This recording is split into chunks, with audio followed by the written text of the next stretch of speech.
Hi, today we're going to see how to register your customer warranty. It's easy and you can do it on the go. Start by saying hello. Then choose Detailer. Tap Certified Detailer. Then log in to the system. Kindly insert the username that has been registered previously.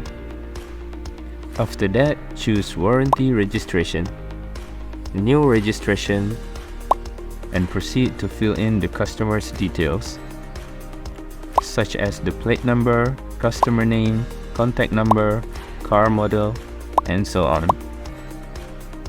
Lastly, put in the customer next maintenance service date and when its warranty will be expired.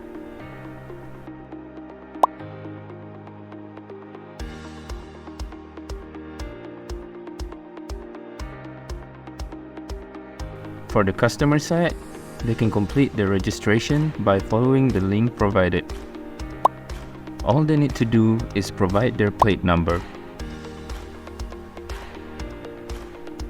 They could also provide ratings and comments.